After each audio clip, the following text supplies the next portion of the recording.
Hello hello नमस्कार अस्सलाम वालेकुम देवियों और सज्जनों, मित्रों और मित्राणियों।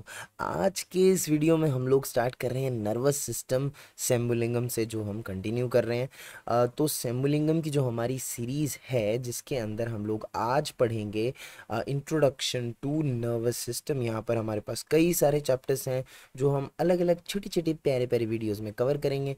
तो सबसे पहले हम लोग पढ़ लेते हैं नर्वस सिस्टम का इंट्रोडक्शन। क्या है? कुछ भी नहीं है, बहुत ईजी है, बहुत ज़्यादा ईजी है, बहुत ज़्यादा खतरनाक। Chapter number 133 of our book favourite Sembulingam. तो अब आप देखिए, there are major two divisions of the nervous system, which is central nervous system और पेरिफेरल नर्वस सिस्टम। अब जब आप इस बुक को पढ़ने जाएंगे तो आपको सबसे पहले यही चीज़ बताई गई है कि जो हमारा नर्वस सिस्टम होता है वो हमारी बॉडी की सारी एक्टिविटीज़ को कंट्रोल करता है। और ये बहुत ही ज़्यादा क्विक होता है। अगर हम लोग इसको कंपेयर करें बाकी सिस्टम से, जैसे एंडोक्राइन सिस्टम हो गया, तो उसके कंपैरिजन के अंदर ये बहुत ज़्यादा क्विक होता है। और एंडोक्राइन सिस्टम जो होता है वो स्लोली एक्ट करता है, ठीक है। तो हम लोग प्राइमरीली नर्वस सिस्टम को दो पार्ट्स में डिवाइड करते हैं। एक तो सेंट्रल नर्वस सिस्टम, जिसको हम लोग है ना बेसिकली सीएनएस बोलेंगे वीडियोस में, और पेरिफेरल नर्वस सिस्टम, जिसको हम लोग पीएनएस कहेंगे, ठीक है। अब सेंट्रल नर्वस सिस्टम की सबसे पहले बात कर लेते हैं। सेंट्रल नर्वस सिस्टम में दो चीज़ें आती हैं जनाब। दो चीज़ें कौन सी? एक तो आता है हमारा ब्रेन, और एक होती है हमारी स्पाइनल कॉर्ड। तो यहाँ पर parts of central nervous system को शो करने के लिए एक बहुत प्यारा सा डायग्राम दिया गया है। आप अगर अपनी स्क्रीन पे देखेंगे तो यहाँ पे सबसे पहले ब्रेन के कुछ पार्ट्स को समझाया गया है। यहाँ पर आया है cerebrum, then we have here this part is called midbrain, then हमारे पास है पॉन्स, देन है हमारे पास मेड्यूला ऑब्लंगेटा, एंड देन उसके बाद में मेडुला ऑब्लंगेटा की कंटिन्यूएशन क्या है? स्पाइनल कॉर्ड है, ओके। एंड देन एक पार्ट बच गया, दैट इज सेरिबेलम, जिनको हम लोग सब को डिटेल में देखेंगे, क्या फंक्शंस होते हैं, क्या ये करते हैं। देन स्पाइनल कॉर्ड आ गया है। जो हमारा स्पाइनल कॉर्ड है वो वर्टिब्रल कॉलम के अंदर होता है, और उसके 5 सेगमेंट होते हैं दोस्तों। Cervical segment, thoracic segment, lumbar segment, sacral segment and coccygeal segment of the spinal cord. Basically जो सेंट्रल नर्वस सिस्टम है वो बनता कैसे है? Central nervous system is basically formed by the structural and functional unit which are called neurons. तो neurons are the structural and functional unit of the nervous system. और इसके अलावा हमारे पास कुछ सपोर्टिंग सेल्स भी होते हैं। इन सपोर्टिंग सेल्स को हम कहते हैं न्यूरोग्लिया। क्या कहते हैं हम लोग? न्यूरोग्लिया कहते हैं। अब जो ब्रेन और स्पाइनल कॉर्ड है उसकी जब आप स्ट्रक्चर को ऑब्जर्व करने जाओगे तब आपको पता लगेगा कि यहाँ पर बेसिक दो लेयर्स प्रेजेंट होती हैं। एक तो ग्रे मैटर है हमारे पास, और एक है हमारे पास white matter. So we have these two layers. ये अरेंज्ड होती हैं। अब ये कैसे अरेंज्ड होती हैं मैं आपको यही बता देता हूँ। ये टेक्स्ट में भी आपको जानने को मिलेगा कि ब्रेन के अंदर, सपोज इट्स अ ब्रेन, ऐसा मान लेते हैं ये गोला ब्रेन है, तो इस ब्रेन के अंदर आपको बाहर की तरफ दिखाई देगा ग्रे मैटर, मतलब बाहर की तरफ ग्रे मैटर जीएम की लेयर होगी, और अंदर होगा वाइट मैटर, ओके। ये है ब्रेन, ओके। अगर हम लोग बात करें स्पाइनल कॉर्ड के ट्रांसेक्शन की, ट्रांसफर सेक्शन की, तो वहां पे आपको देखने को मिलेगा बाहर होगा वाइट मैटर और अंदर एच शेप्ड ग्रे मैटर आपको देखने को मिलेगा। So this will be grey matter inside in the spinal cord, and बाहर होगा वाइट मैटर और अंदर होगा H shaped grey matter. So ये जो बात मैंने बोली, it is written over here कि ब्रेन में वाइट मैटर यहाँ पे होता है, इनर प्ले पार्ट में, आउटर पार्ट में, दैट्स इट, ये सब। और अब कंपोजिशन आपको पता होनी चाहिए ग्रे मैटर और वाइट मैटर की कंपोजिशन। बेसिकली जो ग्रे मैटर होता है, ग्रे मैटर में आपको देखने को मिलेगी सेल बॉडीज। न्यूरॉन होता है ना, न्यूरॉन सेल बॉडीज आपको देखने को मिलेंगी। और वाइट मैटर में आपको नर्व फाइबर्स देखने को मिलेंगे, नर्व फाइबर्स देखने को मिलेंगे। जैसे मैं आपको एक चीज़ बताता हूँ, एक बेसिक न्यूरॉन की स्ट्रक्चर बनाते हैं। ये डेंड्राइट्स हो गए, न्यूरॉन हो गया, उसके बाद में ये हमारा एक्सॉन हो गया, सेल बॉडी हो गई है, ठीक है। अब यहाँ पे जब आप ऑब्जर्व करोगे तो जो इतना पार्ट है, इतना पार्ट मतलब cell body, plus initial part of the nerve fiber, initial part, और over here it's written proximal part. तो initial part और proximal part of the nerve fibre ये मिलके बनाता है ग्रे मैटर। अच्छा, ये ग्रे मैटर है, ठीक है। और अगर हम बात करें वाइट मैटर की, तो नर्व फाइबर का जो बाकी का पार्ट है, डिस्टल पार्ट, ये नर्व फाइबर बनाता है, इनका कलेक्शन बेसिकली, ठीक है। So what is the composition of grey matter? Grey matter के बारे में आपको कोई पूछे तो आप बोलोगे कि भाई ग्रे मैटर में होती हैं क्या, एक तो हाईलाइट कर देता हूँ, एक तो हमारे पास होती है नर्व सेल बॉडीज और proximal part of the nerve fibre, ठीक है। एंड देन अगर हम वाइट मैटर की कंपोजिशन की बात करें, तो वाइट मैटर के अंदर remaining parts of the nerve fibre. एक जो चीज़ यहाँ पे नहीं लिखी गई है, वो अगर मैं आपको बताऊं, क्या नहीं लिखा गया है यहाँ पे, दोनों में, ग्रे मैटर और वाइट मैटर दोनों में आपको एक तो अच्छे से गुड अमाउंट में न्यूरोग्लिया देखने को मिलेंगे। न्यूरोग्लिया बहुत ज़्यादा नंबर में होंगे, क्योंकि आपको पता है नर्वस सिस्टम के अंदर बेसिक दो चीज़ें होती है ना, एक तो न्यूरॉन प्लस न्यूरोग्लिया। अब आपको ये चीज़ पता होनी चाहिए, न्यूरॉन होगा भाई फंक्शनल स्ट्रक्चरल यूनिट, लेकिन न्यूरॉन से 10 गुना ज़्यादा नंबर में न्यूरोग्लिया जो सपोर्टिंग सेल्स हैं उनका नंबर ज़्यादा होता है। तो ग्रे मैटर वाइट मैटर दोनों में आपको न्यूरोग्लिया साथ में बताना है, और साथ में ब्लड वेसल्स बतानी है, ब्लड सप्लाई या blood vessels you can say, जिसमें से ग्रे मैटर के अंदर you can see abundant blood supply, and white matter के अंदर यू विल सी लो या लेस ब्लड सप्लाई, ठीक है, as compare to grey matter, ठीक है।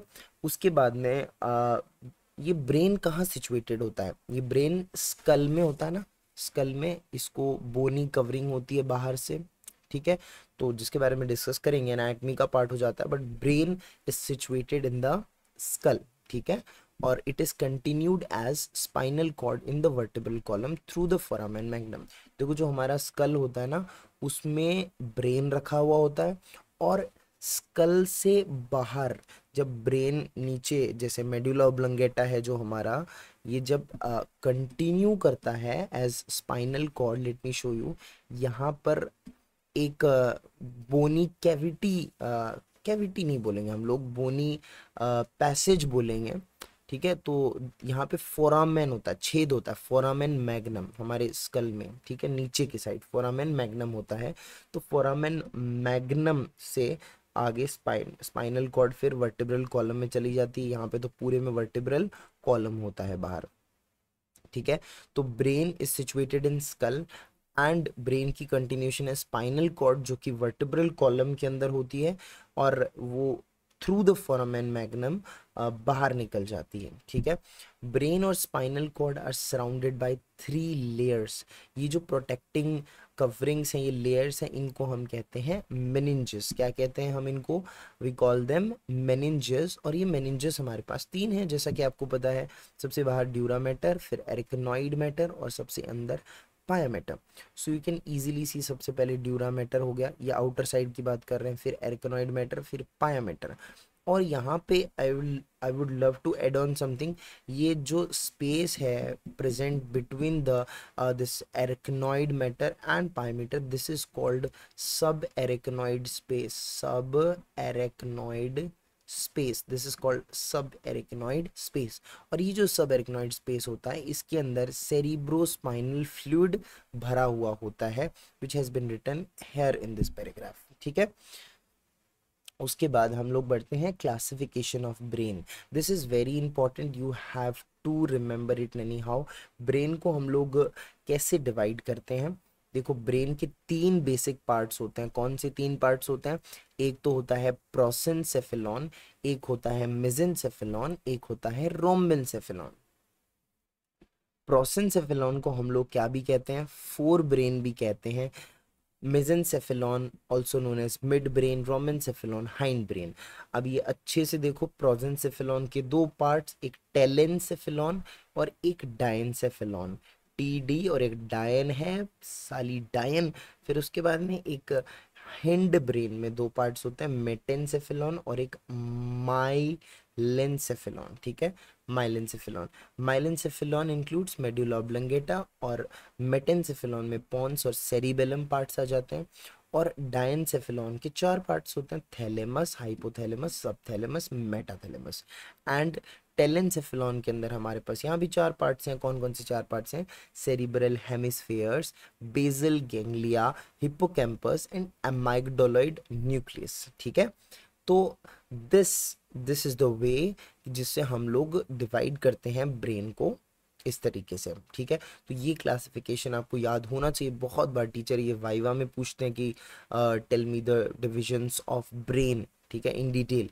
तो ये आपको बताना होता है, these are the parts of the brain. Okay, अब यहाँ पर ये जो टेक्स्ट है, अ, हम लोग इस पे ज़्यादा टाइम स्पेंड नहीं करेंगे, क्योंकि ये जो चीज़ें हैं मैं पहले आपको बता चुका हूँ। Parts of the brain 3 major divisions हैं, प्रोसेंसेफेलॉन, मेसेंसेफेलॉन एंड रोमेंसेफेलॉन। देन प्रोसेंसेफेलॉन, इसको फोर ब्रेन भी कहते हैं। इसके it is divided into 2 parts, telencephalon which include cerebral hemisphere वगैरह वगैरह, ये सब हम लोग पढ़ चुके हैं।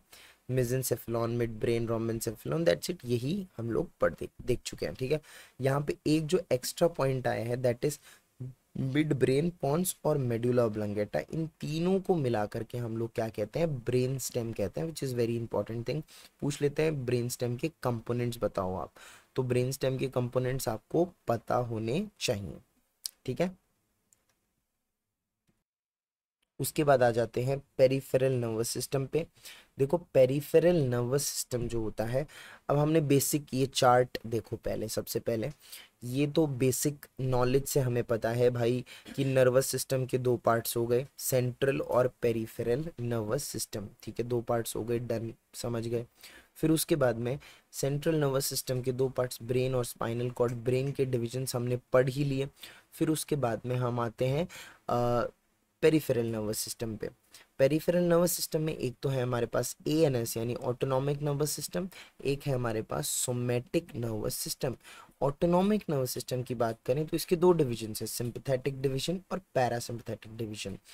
अब मैं आपको एक यहाँ पे ट्रिक बताऊंगा। पैरासिम्पैथेटिक डिवीजन या पैरासिम्पैथेटिक नर्वस सिस्टम हमेशा रेस्ट एंड डाइजेस्ट वाले फंक्शन कराता है, रेस्ट एंड डाइजेस्ट फंक्शंस। ठीक है, ये एक छोटी सी बात है, अगर आप याद रख लोगे तो मजा आ जाएगा, रेस्ट और डाइजेस्ट वाले फंक्शन। ठीक है, दिख गया, रेस्ट और डाइजेस्ट। सो आप ऐसे करके याद रखोगे, पैरा यानी पैर तोड़ के रेस्ट एंड डाइजेस्ट। आदमी का पैर तोड़ दोगे तो वो रेस्ट करेगा, डाइजेस्ट करेगा, ऐसे फंक्शंस करेगा। तो पैरासिम्पैथेटिक, पैर तोड़ के रेस्ट एंड डाइजेस्ट। तो ये इस तरीके से आप याद रखोगे। जैसे सपोज एक एग्जांपल देता हूँ, हार्ट रेट। तो हार्ट रेट को पैरासिम्पैथेटिक नर्वस सिस्टम का हार्ट रेट पे क्या असर होगा? बढ़ाएगा या कम करेगा? ऑब्वियस ही बात है, कम करेगा, rest and digest function. Cardiac output को कम करेगा। सिंपैथेटिक क्या करेगा? हार्ट रेट को बढ़ाएगा, कार्डियक आउटपुट को बढ़ाएगा। Okay, now somatic nervous system की बात करते हैं। यहाँ पे थोड़ा सा इसी डायग्राम में हम लोग डिटेल में देख लेते हैं। सोमैटिक नर्वस सिस्टम जो होता है बेसिकली, ये हमारा जो कंसर्न होता है बेसिकली बॉडी के मूवमेंट्स, क्योंकि it includes the muscles, it includes the nerves. Somatic nervous system includes the nerve जो कि इनोवेट करती हैं स्केलेटल मसल्स को। Skeletal muscles, they are responsible for the movements, muscle contraction, movements of the body basically. ठीक है, तो ये somatic nervous system के बारे में बात हो गई। तो यही सब यहाँ पे लिखा हुआ है कि peripheral nervous system is formed by neurons and their processes present in all the regions of the body, in periphery of the body. Brain और स्पाइनल कॉर्ड को छोड़ के जितने भी हमारे पास न्यूरॉन्स हैं और उनकी प्रोसेसेस हैं, ठीक है, in all regions of the body, they together make a peripheral nerve system. इसमें हमारे पास क्रेनियल नर्व्स आती हैं जो ब्रेन से अराइज करती हैं। इसमें हमारे पास स्पाइनल नर्व्स आती हैं जो कि स्पाइनल कॉर्ड से अराइज करती हैं। ठीक है, क्रेनियल और स्पाइनल नर्व्स आती हैं हमारे पास। ठीक है, it is again divided into 2 divisions, somatic and autonomic. We have already discussed this thing. ठीक है, तो उसके बाद हम बढ़ते हैं सोमैटिक नर्वस सिस्टम की तरफ। Somatic nervous system is concern with the somatic functions, है ना। इसमें वो सारी नर्व्स हैं जो कि स्केलेटल मसल्स को सप्लाई कर रही हैं। somatic nervous system is responsible for the muscular activities and movements of the body, and autonomic nervous system जो होता है it is concerned with regulation of visceral और vegetative functions, मतलब ऐसे फंक्शंस जो इनवॉलेंट्री हैं, हमारे कंट्रोल में नहीं है। तो जो हमारा ऑटोनॉमिक नर्वस सिस्टम है वो that is concern with the regulation of visceral और vegetative function, so it is otherwise called vegetative और इनवॉलेंट्री नर्वस सिस्टम। ठीक है, इसके दो सब डिविजन्स हैं, sympathetic and parasympathetic. So that's it, ये बहुत इजी है, फर्स्ट चैप्टर आपको समझना जरूरी है। अब हम लोग जो ये वाला चैप्टर पढ़ेंगे ये भी बहुत बेसिक सा आप पहले पढ़ चुके हैं, न्यूरॉन, जो कि हम लोग नेक्स्ट वीडियो में करेंगे। ठीक है, तो आई होप आपको समझ आया होगा। टिल देन मिलते हैं अगले वीडियो में। Take care, bye bye, see you.